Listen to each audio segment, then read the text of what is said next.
All right, today we're going to talk about a massive shift in how we work. I mean, it affects pretty much everyone. We're going to tear down the old rules and figure out what it actually takes to make a real impact in today's world. So let me just start with a direct question. And I want you to be honest with yourself here. Are you a genius? Kind of feels weird to answer, right? We've got this picture in our heads that a genius has to be, Albert Einstein, someone who completely changes our understanding of the universe. But what if that very idea is what's holding us back? To really get where we're going, we have to look back at where we came from. Because, see, our whole mindset about jobs, about school, about what a career even is, it was all built for a world that, honestly, just isn't here anymore. Welcome to the age of the factory.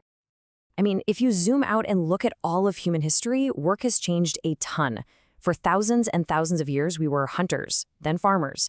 But then, just about 150 years ago, the Industrial Revolution happened, and it pushed us into cities, into factories, and it trained us to be cogs in a machine.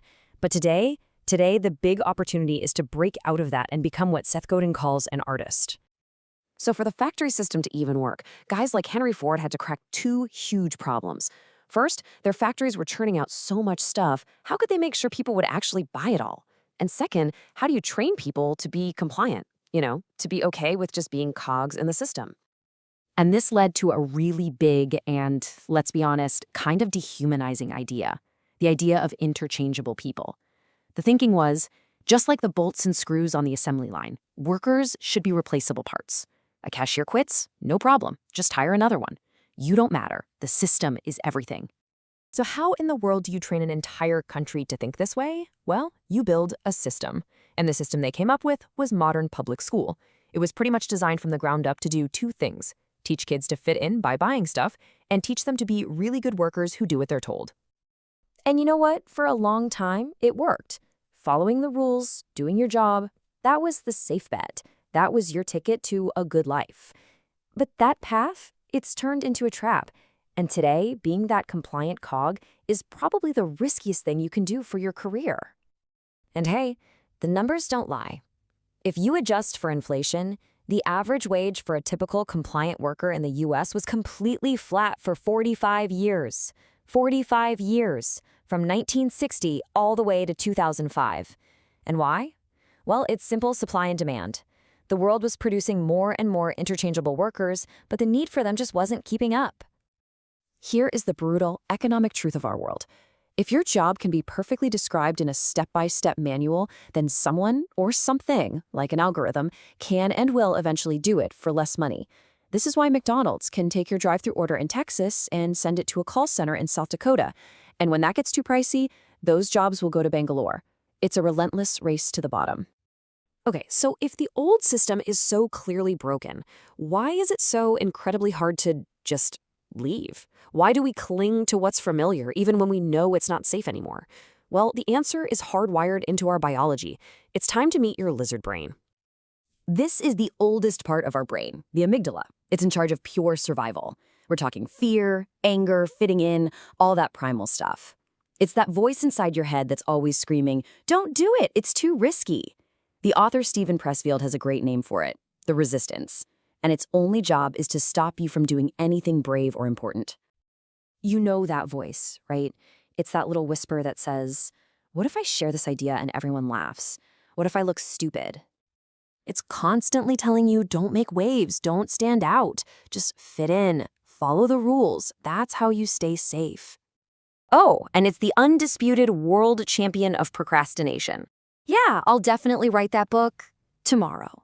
I'm going to launch that cool new project tomorrow. But right now, I should probably just check my email again. That's the lizard brain winning. So how do we fight back? How do we find real security in this new world? The answer is to stop trying to be a better cog and start being an artist. And no, I don't mean you need to buy an easel and a beret. The difference is actually really simple. The factory worker, the cog, follows a map that someone else drew. They're compliant, they're replaceable. But the artist, the linchpin, they draw a new map. They're the ones who bring creativity, passion, and a real human connection to their work. And that's what makes them indispensable. See, art is really about doing something for the first time. It's about solving a problem nobody's solved before, or making a connection where there wasn't one. The very first person to do it is an artist. The person who comes along and does it next, they're just following instructions. And here's the best part. Being a linchpin isn't some magic power you're born with. It's a choice. It's a set of skills you can actually learn.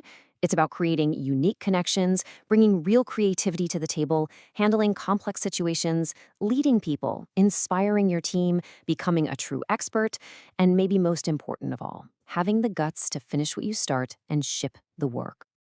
And that brings us to the final and, let's be real, the hardest part. It's not enough to just know all this. The real game is actually doing it. It's about beating back that fear, telling that lizard brain to be quiet, and making the choice to matter. Seth Godin tells this perfect story about it. He was on a flight that got diverted to Albany, New York, which was still a 2-hour drive from where he needed to go. The airline told everyone to just wait for hours. So what did he do?